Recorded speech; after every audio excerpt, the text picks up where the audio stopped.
కథాభిమానులకి స్వాగతం. ఈరోజు వినబోయే కథ కారడవిలో గంధపు మాను. రచయిత గండికోట బ్రహ్మాజీరావు గారు.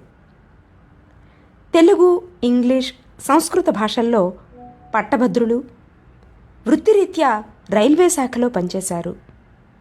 1922లో జన్మించిన బ్రహ్మాజీరావు గారు 1938 నుండి రచనలు చేయడం ప్రారంభించి తమ రచనా వ్యాసంగాన్ని చివరి రోజుల వరకు కొనసాగించారు.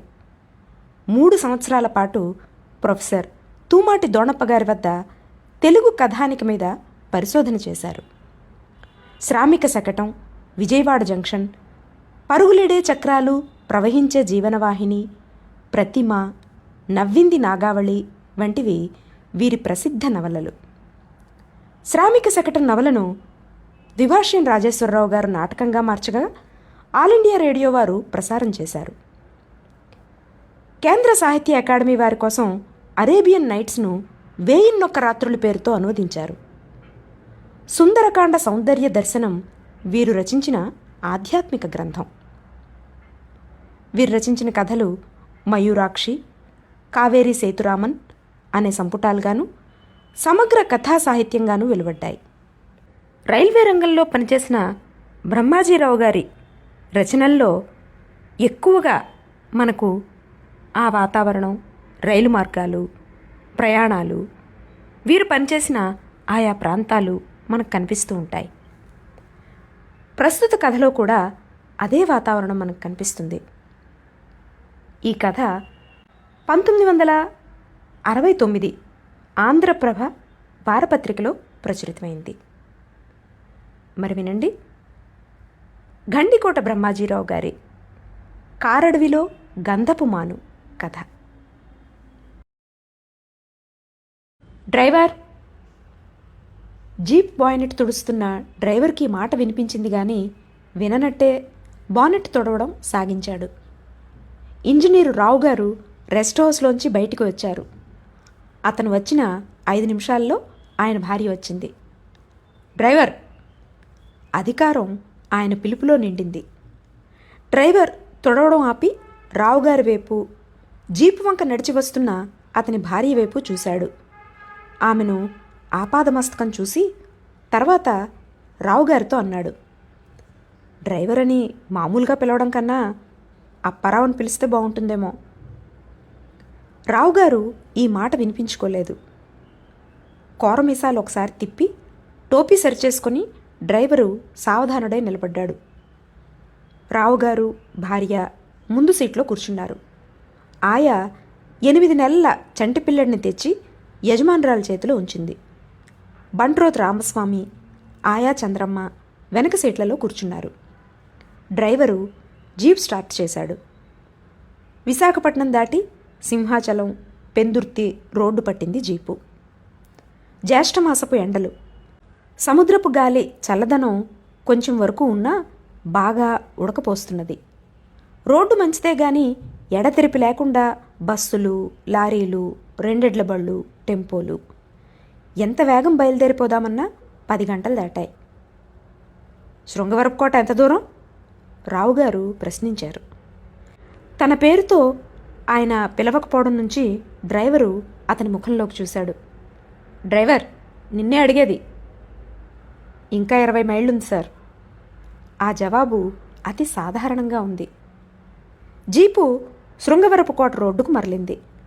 కొత్తగా దండకారణ్యంలోకి వేసిన రైలుదారి రోడ్డుకు కొంచెం దూరంలో ఎడం వైపు కనిపించింది. విశాఖపట్నానికి తాడిపర్తి నుంచి మంచినీళ్లు తెచ్చే పెద్ద పైపులు రోడ్డు పక్క నుంచే కుడివైపును పోతున్నాయి. రద్దీ అట్టే లేకపోవడం నుంచి జీపు వేగంగా పరిగెత్తింది. జీపు వేగంగా పరిగెడుతూ ఉంటే రావుగారు కొంచెం సర్దుకొని నిటారుగా కూర్చొని, చీఫ్ ప్రత్యేకంగా నన్ను ఇక్కడికి బదిలీ చేయడంలో గల రహస్యం తెలుసా? బద్ధకం పేరుకొని పని చేయలేని సోమరిపోతులను సరిచేయడానికి. 1 నెలలాళ్ళు చాలు. రావు గారిని గురించి అందరికీ తెలుస్తుంది అని అన్నారు. అధికారం సంపూర్ణంగా తొణుకుతుంటే బదిలీ ఆర్డర్లు వచ్చిన దగ్గర నుంచి ఎన్నోసార్లు ఇవే మాటలు విన్న రావుగారి భార్య ఆశ్చర్యాన్ని ప్రకటించలేదు. డ్రైవర్ ముఖంలోకి చూచారు రావుగారు. డ్రైవరు అంతా శ్రద్ధగా విని ఆలోచిస్తూ మీసాలు మెలిపెట్టాడు. ఇంతలో శృంగవరపు కోట వచ్చింది. డాక్టర్ మోహన్ రావు గారి హాస్పిటల్ తెలుసా? రావుగారు డ్రైవర్ని అడిగారు. అతను తెలుసునని తలాడించాడు. అక్కడికి జీప్ పోని. డాక్టర్ మోహన్ రావు కన్సల్టింగ్ రూమ్లో పేషెంట్ని పరీక్ష చేస్తున్నాడు. జీప్ ఆగిన శబ్దం విని బయటకొచ్చి చూచాడు. అప్పుడు రావుగారికి కుటుంబానికి ఘనమైన స్వాగతం లభించింది. చాలా కాలం తర్వాత బావమరుదులు కలుసుకున్నారు. రావుగారి అత్తగారు మురిసిపోయారు కూతురు అల్లుడు వచ్చినందుకు. ఉన్నపాటును రావడం నుంచి ప్రయత్నాలేమీ చేయలేకపోయినందుకు డాక్టర్ విసుక్కున్నాడు. భోజనాల ఏర్పాట్లు జరిగాయి. భోజనాలు అయ్యేసరికి మధ్యాహ్నం 2 అయింది. మోహన్, నీకు చాలా రోరింగ్ ప్రాక్టీస్ ఉన్నట్టుందే అని రావుగారు తాంబూలం వేసుకుంటూ ఎదురుగా కుర్చీలో కూర్చున్న బావమరిదిని అడిగారు. అవును బావా, ఈ చుట్టుపట్ల ఊళ్ళల్లో చాలామంది నా మీదనే ఆధారపడి ఉన్నారు. మాతో అరకు వరకు రాకూడదు, తిరిగొద్దాం? లేదు బావా, సాయంకాలం పొరుగురి జమీందార్ గారు ఫ్యామిలీతో కూడా వస్తారు. నువ్వు వస్తావని తెలిస్తే ప్రోగ్రాం మార్చేవాడినే. ఇప్పుడు మరి వ్యవధి లేదు. మీదను పంకా తిరుగుతున్న రావుగారు వేడికి బాధపడుతున్నారు. అరకు నిజంగా సిమ్లాలా ఉంటుంది. ఇక్కడ ఇంత వేడిగా ఉందా? అక్కడ మాత్రం చల్లగా ఎండ కూడా తెలియకుండా ఉంటుంది. రాత్రి చలికి కప్పుకోక తప్పదు అన్నాడు డాక్టర్. అంత భేదం కనిపిస్తుందా? వెళ్తున్నావు కదా, నీకే తెలుస్తుంది. బేబీని ఈ ఎండల నుండి ఒక్కసారి చలి ప్రదేశంలోకి తీసుకుపోతే మరేం చేయదా? డాక్టరు ఆలోచించాడు. ఎండలో ఈ ప్రయాణానికే పిల్లడు వాడిపోయాడు. మరింత దూరం ప్రయాణం చేయాలి. బేబీని ఇక్కడ ఉంచివేయండి, అమ్మ చూస్తుంది. మా ఆవిడకు పిల్లల్ని పెంచడం అంటే సరదా. రావుగారు ఆలోచించారు. ఇంతలో రావుగారి భార్య, డాక్టర్ భార్య, తల్లి గదిలోకి వచ్చారు. అమ్మ బేబీని ఇక్కడే ఉంచివేయమంటున్నది. ఈ ఎండకు పైనున్న చలికి జబ్బు చేస్తుందని భయపడుతున్నాను అన్నది రావుగారి భార్య. మీ అన్నయ్య అదే అంటున్నాడు. చంద్రమ్మను విడిచిపెట్టి బేబీని చూసుకుంటుంది. మీరు వేగం తిరిగి వస్తారుగా, 2 గంటలే ప్రయాణం. రాత్రికి డిన్నర్కి ఏర్పాట్లు జరుగుతున్నాయి అన్నాడు డాక్టరు. మేం వీలైతే వస్తాం, లేకపోతే... రావుగారి మాట ముగియకుండానే డాక్టర్ భార్య మాట్లాడింది. మరేం సాకులు చెప్పకండి అన్నగారు. జమీందార్ గారి కుటుంబాన్ని రాత్రి డిన్నర్కి పిలిచాం. మీరు రాక తప్పదు.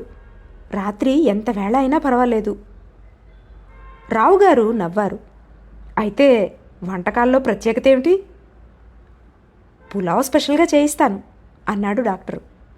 ఎవరు చేస్తారు? రావుగారు ప్రశ్నించారు. ఎవరైనా చేస్తారు అన్నాడు డాక్టరు. మోహన్, ఒక చిన్న సంగతి. పులావ్ వండడం అందరికీ చేత కాదు. ఒకసారి మంత్రి గారి సెక్రటరీని డిన్నర్కి పిలిచాను. అప్పుడు కూడా పులావ్ స్పెషల్గా వండించాను. సెక్రటరీ గారు పులావ్ టేస్ట్ చేయగానే, ఇంత చక్కగా పులావ్ వండిన వారికి నా ధన్యవాదాలు చెప్పుకొని తినలేను అని అన్నారు. అప్పుడు పులావ్ వండడంలో సిద్ధాస్తుడైన రామస్వామితో ఆయన చేయి కలిపి అభినందనలు చెప్పారు. అటువంటి వాళ్ళు వండాలి పులావ్. అందరూ వండితే దానిలో గొప్పదనమే ఉంది. నీకైతే రామస్వామి ఉన్నాడు, నాకెవరున్నారు? నీకు ఆ రామస్వామే ఉన్నాడు. నాతో కూడా ఇప్పుడు వచ్చాడు. అందుకోసమే అతన్ని నాతో పాటు బదిలీ చేయించి తీసుకొని వచ్చాను. అతను మీకు సహాయం చేస్తాడు. థ్యాంక్స్ బావా. జమీందార్ గారు చాలా సంతోషిస్తారు మన ప్రయత్నాలకు. మరొక అరగంటలోనే జీప్ బయలుదేరింది. రావుగారు భార్య ముందు సీట్లో కూర్చున్నారు. బంట్రోత్తో పాటు చంటిపాపను తీసుకుని ఆయా వస్తుందేమోనని డ్రైవర్ చూచాడు. వాళ్ళు రారు, మరి కాలం వ్యర్థం చేయకుండా పద అని రావుగారు ఆజ్ఞాపించారు. డ్రైవరు జవాబు చెప్పలేదు. అతని వైపు చూడనైనా చూడలేదు. ఎదురుగా దూరంగా ఉన్న ఎత్తైన కొండలు దగ్గరగా వచ్చాయి. కోనసీమలో కాలం గడిపిన రావుగారికి కొండల అందమేం తెలుసు, చిక్కటి అడవుల చక్కదనమేం తెలుసు. స్వేచ్ఛగా బ్రతికే ప్రాణి సంతతి ఆ అడవులలో నేటికి కూడా ఉన్నదన్న సంగతి రావుగారికి తెలుసా? కాశీపట్నం వచ్చింది. రోడ్డు మీద నుంచి పోతుంటే దిగువ లోయలో ఉందా ఊరు. రైలుదారి దూరం దూరంగా పోయింది. ఆకాశం వైపు పెరుగుతున్న నీలగిరి చెట్లు ఒక పక్క కనిపించాయి. రావుగారు ఈ కొండలను గురించి, ఈ అడవులను గురించి అడగకుండా ఉండలేకపోయారు. డ్రైవర్, ఈ చెట్లేమిటి అని అధికారంతో అడిగారు. డ్రైవరు ఆలోచనల్లోంచి కొంచెం తెలివి తెచ్చుకున్నాడు. తన జీపులో చాలామంది పెద్ద పెద్దవాళ్ళు ప్రయాణం చేశారు.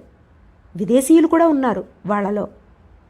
తనకు బాగా తెలిసిన ఈ ప్రదేశాలను గురించి చెప్పడంలో అప్పారావుకి మంచి ఆసక్తి ఉంది. వాటిని గురించి అతనికి తెలిసినట్టు మరెవరికీ తెలియదేమో. కథనంలో నేర్పుంది. వింటున్న వాళ్లను తన వైపు తిప్పుకునే ప్రజ్ఞ ఉంది. ఈ అలవాటుకు లొంగి రావుగారు అడిగిన దానికి జవాబు చెప్పడం మొదలుపెట్టాడు అప్పారావు. ఇవి యూకలిప్టస్ చెట్లు.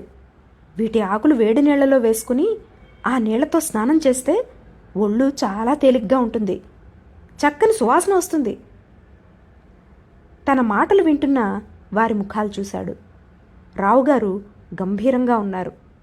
ఆయన భార్య చాలా ఆతృతతో చూస్తూ వింటున్నది. కొద్ది దూరంలో ఒక క్యాంప్ యొక్క శిథిలాలు కనిపించాయి. ఒకప్పుడు ఇక్కడ కాంట్రాక్టరు, పనివాళ్ళు, రైల్వే పనివారు ఉండేవారు.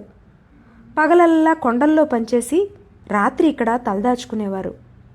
టన్నెల్సు, రైలు లైను పూర్తి కాగానే ఎవరికి వారే వెళ్ళిపోయారు. ఈ చోటు మళ్ళా దయ్యాల దర్బార్ అయింది. రోడ్డుకి రెండు ప్రక్కలా ఉన్న దట్టమైన చింత చెట్ల నీడలోంచి జీపు ప్రయాణం చేసింది. ఘాట్ రోడ్డు మొదలైంది. పైకి ఎగబాకుతున్న రోడ్డు వంపులకు వాలుతూ జీపు మీదకు పోయింది. రైలు లైన్ రాకపూర్వం ఇక్కడ ఎన్నో జంతువులుండేవి. ఈ భాగంలో ఎలుగుబంట్లు హెచ్చు. వాటికి పులులకు సరిపడదు. ఇప్పుడు ఎలుగుల సంచారం కూడా తగ్గిపోయింది. రాత్రిళ్ళు పగళ్ళు లారీలు నడుస్తుంటే ఆ చప్పుళ్ళకు భయపడి వాటి దీపాల వెలుతురికి బెదిరిపోయి అవి దూరంగా పోయాయి. కొండ మీద ఎండవేడి తగ్గిపోతున్నది. గాలిలో చల్లదనం తోచింది. శివలింగపురం, తరువాత బొర్రా వచ్చాయి. బొర్రా దగ్గర మరో శిథిలమైన రైల్వే కాలనీ కనిపించింది. ఇక్కడ ఒకప్పుడు వైభవం వెలిగింది. టన్నెల్స్ దొల్చిన పనివారు, రైల్ లైన్ వేసిన పనివారు, ఇంజనీర్లు ఇక్కడ మకాం వేసి ఆఫీస్ నడిపారు. ఇల్లు, వాకిలి, పెళ్ళాం పిల్లలు, తిండి తిప్పలు, సుఖం నిద్ర అన్నీ మరిచిపోయి కొండలు తుల్చి లైన్ వేశారు. పెద్ద ఇంజనీర్ దగ్గర నుండి సాధారణమైన రాళ్లు మోసే కూలీల వరకు కలిసి పనిచేశారు. ఏకదీక్షతో ముందుకు సాగారు. ఆ దశ వెళ్ళిపోయింది. ఇప్పుడు ఆ ఇళ్ల గోడలు కూడా లేవు. కొద్ది దూరంలోనే బొర్రా స్టేషన్కి దారి ఉంది. ఇక్కడి నుంచి పోతే గుహలు కనిపిస్తాయి. ఒక గుహలో శివలింగం ఉంది. పైనుండి నీరు వచ్చి గడ్డ కట్టి లింగాకారం ఏర్పడింది. వెలుతురున నా గుహలో ఈ లింగం కాంతిని ప్రసరిస్తుంది. ఎవరూ నమ్మరు. ఒకసారి 3 జపాన్ ఇంజనీర్లు వచ్చారు. వాళ్ళు నా మాటలు నమ్మలేదు.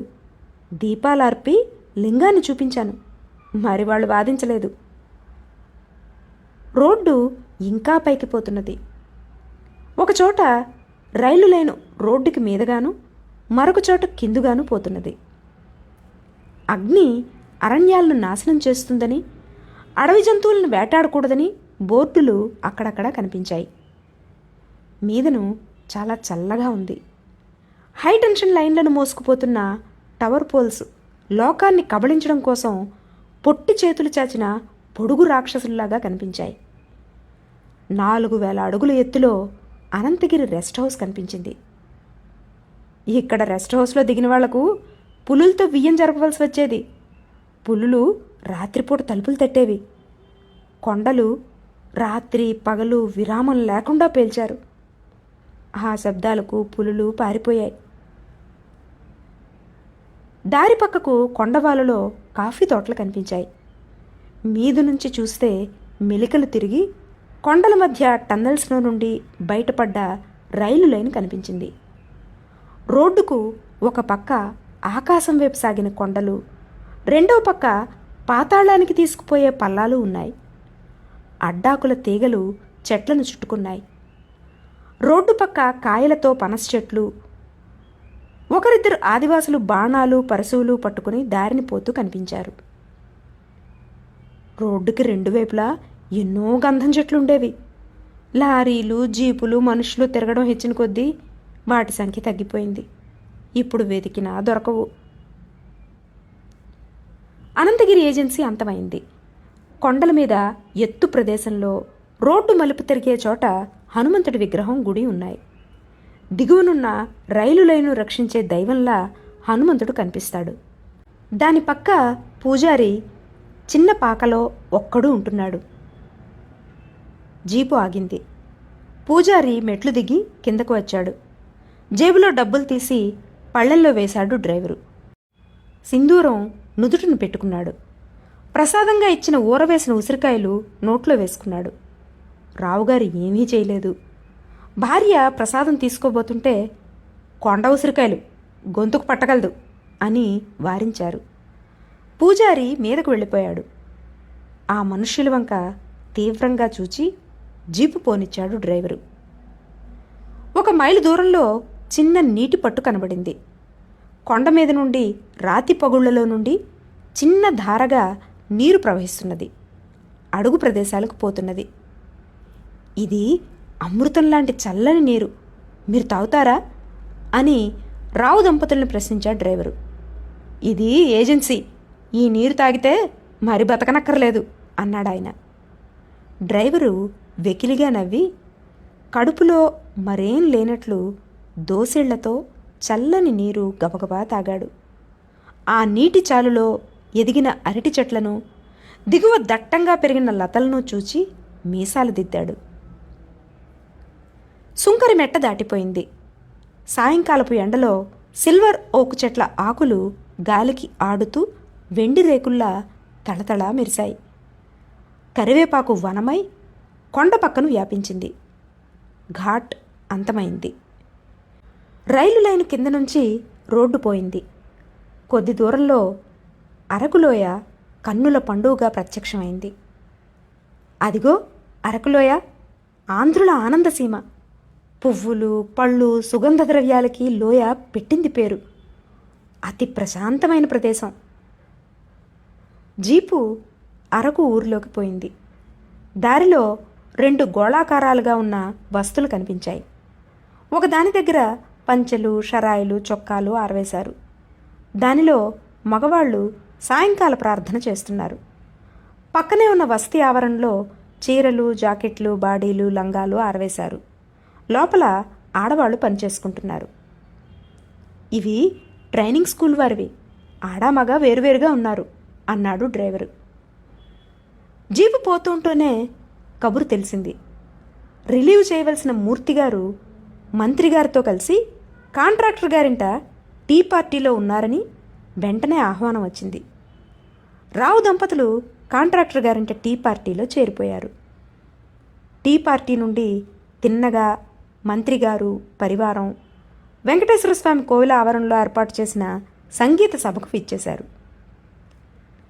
మంత్రిగారు, కొద్ది దూరంలో మూర్తిగారు, పక్కనే రావుగారు, అందమైన రావుగారి భార్య వీరికి దగ్గరలో కూర్చున్నారు. సంగీతం చాలా పట్టులో ఉంది. మరో 2 గంటలకు కానీ ముగిసేటట్టు లేదు. జీపు అక్కడ వదిలి అప్పారావు మెల్లిగా ఊరివైపు జారుకున్నాడు. చీకటిలో చల్లని గాలి వీస్తుంటే అడుగులు నీరసంగా వేసుకుంటూ చిట్టెమ్మ టీ దుకాణానికి చేరుకున్నాడు. అదే చిట్టెమ్మ ఇల్లు, దుకాణం, హోటలు అన్నీను. బుడ్డి దీపం పెద్దదిగా వెలుగుతున్నది. చిట్టెమ్మ కూర్చొని పుల్లలు కాలుస్తున్నది. అప్పారావు కొంచెం వంగి లోపలికి పోయి తిన్నగా మూలనున్న టేబుల్ దగ్గర కూర్చున్నాడు. కుర్రాడొకడు గ్లాసులు కడిగి తెచ్చాడు. అప్పటి వరకు మాట్లాడుతూ సావకాశంగా గ్లాసులు ఖాళీ చేసిన ఇద్దరు డబ్బులు చెల్లించి వెళ్ళిపోయారు. చిట్టమ్మ కుర్రాడికి పుల్లలు కాల్చే పని అప్పగించి ఒయ్యారంగా అప్పారావు వైపు నడిచింది. కూచో చిట్టమ్మ. డైవోర్ అప్పారావా? అవునే. నీ చి అలా అనకు చిట్టమ్మ. నీతో మాట్లాడడానికి కూడా నాకు శక్తి లేదు. ఎన్ని గ్లాసులు? మామూలుగా 4. దుంపకూర 2 గుడ్లు 2 పుల్లలు. 4 గ్లాసులు తాగి అన్నీ తిని అప్పారావు అక్కడ కూర్చున్నాడు. చిట్టి చూడు, నాకు ఇంకా ఆకలి తీరలేదు. ఏ మధ్యాహ్నం తిండినేదా? తిండి. పళ్ళు పటపటా కొరికాడు అప్పారావు. చిట్టమ్మ భయంతో పక్కకు పోయింది. డ్రైవరు తిండి తిన్నాడా చచ్చాడా అన్న సంగతి వాళ్ళకి కావాలా? వాళ్ళు పెద్దవాళ్ళు. ఆకలితో మంచినీళ్ళు తాగాను.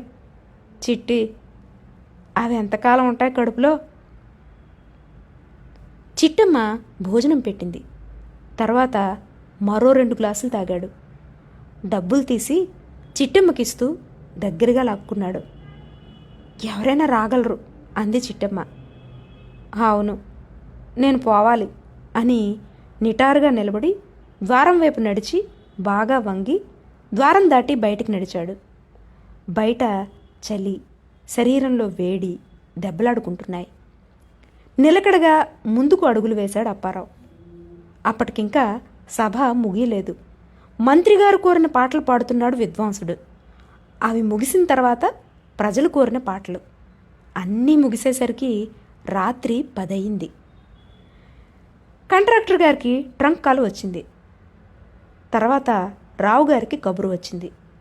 డాక్టరు, జమీందారు, పులావు అన్నీ రావు దంపతుల కోసం ఎదురు చూస్తున్నవి. ఒక్క దూకులో పోయి రావుగారు జీపులో పడ్డారు. రావుగారి భార్య పెద్దవారికి నమస్కారాలు చేసి వచ్చి కూర్చుంది. డ్రైవరు జీపు స్టార్ట్ చేయడానికి ప్రయత్నించాడు కానీ అది స్టార్ట్ కాలేదు. బ్రేక్ వదిలితే పల్లంలోకి జీపు దొర్లి స్టార్ట్ అయింది. తర్వాత వేగంగా ఊరు దాటి తిరుగుముఖం పట్టింది. అప్పారావు చాలా ధీమాగా నడుపుతున్నాడు. దారి నిర్మానుష్యంగా ఉంది. జీపు లైట్ల వెలుతురులో రోడ్డు మధ్యను ఇటుపోలేక అటుపోలేక నిలిచిపోయింది చెవులపిల్లి. భలే ఛాన్స్! ఈ వెలుతురికి చెవులపిల్లికి దారి కనపడదు. దీని మాంసం ఏమి రుచి అంటూ చెవులపిల్లికి కొద్ది దూరంలో జీప్ ఆపాడు అప్పారావు. జీప్ ఆగడంతోనే లైట్లు ఆరిపోయాయి. చీకట్లో చెవులపిల్లి పారిపోయింది. అరే, బ్యాటరీ పూర్తిగా డిశ్చార్జ్ అయిందే. బండి నడిస్తేనే వెళ్తురు, లేకపోతే... రాస్కెల్, జీప్ సరిగా ఉందో లేదో చూసుకోలేకపోయావా? అరకులో ఏం చేస్తున్నావు? మొనగాళ్ళ పోయిందని చెప్తున్నావు అని అరిచారు రావుగారు కోపం ఆపుకోలేక. అప్పుడు అప్పారావు దిక్కులెదిరేలా నవ్వాడు. గుప్పుమని సారావాసన రావు దంపతుల్ని కమ్ముకుంది. కోపం లాభం లేదు సార్, మీకు సంజాయిషీ చెప్పాలా? అరకులో ఆకలితో మాడి కడుపు చూసుకున్నాను. చీకాకు పడితే మీకే ముప్పు. అన్నీ అమరిస్తే అనుభవించడం మీ వంతు. ఇటువంటి పరిస్థితులు వచ్చేటప్పుడు బెదిరిపోతారా? మీరు వెలుతురులో పెరిగినవారు. చుట్టూ ఉన్న ఈ చీకటిని చూడండి. దీనికి మీరు అలవాటు పడాలి. కష్టంలో మీరు కిందకి దిగి మా వంటి వారితో సమానంగా పనిచేయాలి. నడిపేవాడు అప్పారావు, జ్ఞాపకం ఉంచుకోండి. ఈ చీకటి అంటే ఎటువంటిదో నాకు తెలుసు. ఆ రాత్రిని జీవితంలో మర్చిపోలేను. అప్పుడు నేను లారీ నడిపేవాడిని. లారీ నిండా 25 మంది ఆడ మగ. ఘాటెక్కి మీదకి ఆఖరి వంపు తిరుగుతుంటే చెవులపుల్లి ఇలాగే అడ్డం వచ్చింది. దానికోసం ఒక్కసారి స్టీరింగ్ తిప్పాను, అంతే. రోడ్డు పక్కన పెట్టగోడను కోలదోసి అగాధంలోకి లారీ కూలిపోయింది. బలంగా తలుపు తన్ని ఒక్క దూకు దూకాను. వేల కొలది అడుగులు దిగువన నామరూపాలు లేకుండా పోయిన వారిలో నేను ఒకడినయ్యేవాడిని. కానీ ఆ చీకట్లో నేను చచ్చిపోలేదు. అడ్డాకుల తీగల ఊయల్లో చిక్కుకున్నాను. అప్పారావు ఒక్కడు బ్రతికొచ్చాడు.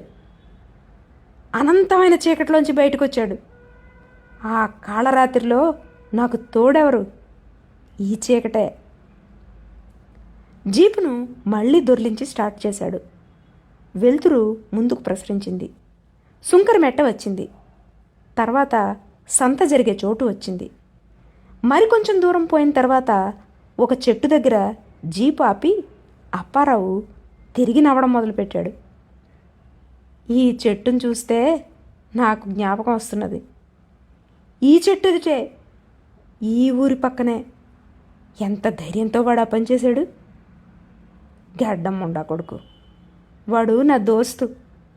ఆ రాత్రి పడుకున్న వాళ్ళను మమ్మల్ని లేపి మరీ చెప్పాడు. సంత రోజు చీకటి పడింది. కాశీపట్నం పోవాలని పెళ్ళాం, మొగుడు, చిన్న పిల్లడు చూస్తున్నారు. వాళ్ళని ఎక్కించుకున్నాడు. దోస్తు పక్కన బంతిలా ఉండే ఆడదాని ఒళ్ళు తగిలేసరికి వాడికి మతిపోయింది. ఈ చెట్టుకే మొగుడిని తాడేసి కట్టేసి క్లీనర్ నుంచి పిల్లాన్ని తండ్రి దగ్గర పడేసి అది ధైర్యం. వాడు చెబుతుంటే ఎంత రంజుగా ఉంది. మర్నాడు వాడు కాళ్ళు విరిగితే విరిగే. ఇలా ఎవరైనా చేస్తారా? ఈ చెట్టును చూస్తే నాకు కూడా. ఈ మాటలు విన్న రావుగారికి ఊపిరి సలపలేదు. నోట మాట రాలేదు. జీపు మళ్ళా బయలుదేరింది. మెట్ట దాటిపోయింది. ముందునేదో తెగిన శబ్దం వచ్చింది. మరొక మైలు పోయేసరికి ఆవిరి ముంచెత్తుకు వచ్చింది. జీపు ఆపి అప్పారావు చూశాడు. రేడియేటర్ ఫ్యాన్ బెల్ట్ తెగి పడిపోయింది. రేడియేటర్లో నీళ్లు లేవు. నీరు దూరంలో లేదు. ఇలా నడవకూడదు. తాడు కావాలి. పూజారి దగ్గర మధ్యాహ్నం చూశాను. వెళ్ళి తేవాలి అని గట్టిగా అన్నాడు.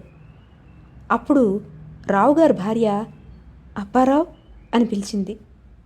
ఆ పిలుపులో అధికార గర్వం లేదు. జాలిగా, దీనంగా, బాధగా పిలిచిన పిలుపది. మీరిద్దరూ మగాళ్ళు, ధైర్యవంతులు. కానీ నేను ఆడదాన్ని. ఇల్లు చెరిచే భారం నీ మీదనే ఉంచి నమస్కారం చేస్తున్నాను. ఆమె సోదరునితో చెప్పినట్లు, రక్షకునితో చెప్పుకున్నట్లు అంది. అప్పారావు మాట లేకుండా నిల్చున్న చోటునే కొంతకాలం ఉండిపోయాడు.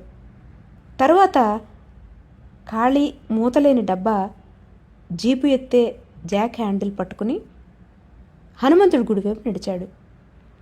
అది చీకటి, పురివిప్పిన చీకటి, బుస కొట్టిన చీకటి. ఏపుగా నిలిచిన కొండలు, దట్టంగా పెరిగిన అడవులు, అంతరిక్షంలో కాంతి లేని చుక్కలు. ఒకరికొకరు కనరాని చీకటైతే ఏమీ కనిపించదు. భయహేతువే ప్రసక్తికి రాదు. జడలు దాల్చిన చీకటి కొండ చర్యల్లో తాండవించింది. కొండ అంచులు ఆకాశానికి మెట్లు కట్టాయి. మిణుగురుల గుంపులు ఎదురుగా కనిపించాయి. వెలుతురియని పురుగులు దయ్యాల చూపుల నిప్పులా ఎగిరాయి. బరువుగా కాలం దొర్లింది. ఒక్క క్షణం కూడా యుగమై కూర్చుంది. చీకటికి భయపడి రావు దంపతులు ముందు నుండి వెనక సీట్లోకి పోయి పరదాలు వాల్చుకుని కూర్చున్నారు. ముందు ఎగిరే వెలుతురు పురుగులను చూడలేక ఆమె కళ్ళు మూసుకుంది. 6 అడుగుల పొడుగు మనిషి ఆమెకు కనిపించాడు. బలమైన దండలు, టోపీ సరిచేసుకుంటూ ఆమె వైపు చూస్తున్నాడు. అవి చూపులు కావు, వాడిగా మొనలు తేరిన కత్తులు, కత్తులు, కత్తులు. తన శరీరం మీది వస్త్రాలను నిలువుగా చీల్చేసి అందాన్ని అప్పారావు ముందు పెడుతున్నవి. తాడు, తాడు, తాడు కోసం అప్పారావు గుడికిపోయాడు. పిట్టలాంటి రావుగారిని కట్టి అతని ఎదుటే హరిహరి, ఎంత ఘోరం! ఒక్కసారిగా ఆమె కళ్ళు తెరుచుకుంది. రావుగారు ఆమెను కౌగిలించుకుని వణికిపోతున్నారు. చప్పుడు చేయకుండా 4 కాళ్ల జంతువు ఒకటి వస్తున్నది. గబ్బు కంపు. అది పులి. 6 అడుగుల పొడవు. జీపు దగ్గరగా వచ్చి నిలిచింది. రాత్రి సంగీత సభ నుండి వస్తుంటే అరకులో వాళ్ళు అనుకుంటున్నారు, మెట్ట దిగువ మెకం తిరుగుతున్నదని. మెకం అంటే ఇదా? మానం కోసం భయం పోయి ప్రాణం కోసం భయం పట్టుకుంది. పులి జీపు చుట్టూ తిరిగింది. వెనుకగా వచ్చి పరదాలు చించి తింటుందని భయపడ్డారు. దానికి ఈ సంగతి తెలియదు. ముందు కూర్చుని చూచి పంజాతో బానెట్ మీద కొట్టింది. ఆ చప్పుడులో దూరం నుండి వస్తున్న అడుగుల చప్పుడు వినరాలేదు. చెట్ల నీడల్లోంచి ఇది గమనించిన అప్పారావు పరుగున వచ్చాడు. రావుగారి భార్యకు 1000 ఏనుగుల బలం వచ్చింది. అప్పారావుకి పులికి అట్టే దూరం లేదు. డబ్బాలోని నీళ్లు పులి మీదకు విసిరాడు. పులి వెనక్కి తిరిగి అప్పారావు మీద పడింది. చేతిలోని హ్యాండిల్తో అప్పారావు పులి ముఖం మీద కొట్టాడు. పులి దెబ్బతిని అరిచింది. ఆ అరుపు కొండ చర్యల్లో ప్రతిధ్వనించింది. రావుగారి భార్యకు వచ్చిన ధైర్యం పోయింది. అప్పారావు ధైర్యంగా పోరాడుతున్నాడు. తప్పించుకుని దెబ్బ కొడుతున్నాడు. అలసిపోతున్నాడు. అప్పారావు పడిపోయాడు. కానీ ఎదుర్కొంటున్నాడు. కొండకు దూరంలో మెలికలు తిరిగిన రోడ్డుపై కార్ల వెలుతురు కనిపించి చీకటిని చీల్చింది. హారన్ల శబ్దం నిశ్శబ్దాన్ని విరిచింది. విరామం లేకుండా హారన్ మోతలు వచ్చాయి. వెలుతురికి ఆ చప్పుడుకి తలెత్తిన పులి ముఖం మీద అప్పారావు ఆఖరి దెబ్బ కొట్టాడు. కార్ల హారన్ల మోత దగ్గర పడుతోంది. ఆ వెలుతురికి శబ్దానికి పులి గాయపడిన అప్పారావును వదిలి ఒక్కసారి దిగువనున్న అడవిలోకి దూకి పారిపోయింది. రావుగారు ఊపిరి తీసుకున్నారు. లైట్ల వెలుతురులో అడవిలో కిందను పరుగులు తీస్తున్న పులిని చూశారు. ఆయన గొంతుక విడింది. సెర్చ్ పార్టీ డియర్, మరి భయం లేదు అని అన్నారు. ఆయనకు రామస్వామి చేసిన పులావ్ అరోమా వస్తున్నది. రావుగారి భార్య లేవడానికి ప్రయత్నం చేస్తూ లేవలేకపోతున్న అప్పారావును చూసింది. రండి, అప్పారావుకి బలమైన గాయం తగిలినట్లుంది, నెత్తురుపోకుండా కట్టుకడదాం అని భర్తతో అంది. నాన్సెన్స్, పొగరబోతు రాస్కెల్, వాడు నా కళ్ళ ఎదుట చావాలి, నేను మాత్రం వాడి దగ్గరకు వెళ్ళేది లేదు అన్నారు ధైర్యంగా ఇంజనీరు రావుగారు. ఆవిడ జీపు దిగి అప్పారావు వైపు నడిచింది. నెత్తురు మడుగులో ఉన్నాడతను. ఎడమ చేయి మీద పెద్ద గాయమైంది. నెత్తురు పోతున్నది. అతని పక్క రోడ్డు మీద కూర్చుని చీర చింపి ప్రాణదాతకు కట్టుకట్టింది. అప్పారావు, బాధగా ఉందా? అమ్మాయి గారు, నాకేం బాధలేదు. మీ ప్రాణాలకు నా ప్రాణం సమర్పిస్తాను. తాడు కట్టి ఫ్యాను తిప్పి జీపు నడిపి ఇల్లు చేరాలని అనుకున్నాను. కానీ ఇలా అవుతుందని అనుకోలేదమ్మా. కొండపై నుండి చల్లని బరువైన గాలి వచ్చింది. దానితో కారడవిలో ముదిరిన గంధపు మాను పరిమళం మందంగా వచ్చి వారిని ఆవరించుకుంది.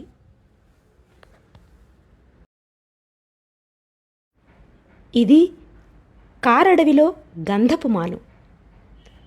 సీమలో కాలం గడిపేవారికి కొండల అందం తెలుస్తుందా? చిక్కటి అడవుల చక్కదనం తెలుస్తుందా? ఆ చిక్కటి కారడవుల్లో పెరిగే గంధపు మాను విలువ తెలుస్తుందా? ఇది ఈసారికి. వచ్చేసారి మరో మంచి కథతో కలుద్దాం. అంతవరకు సెలవు. నమస్కారం.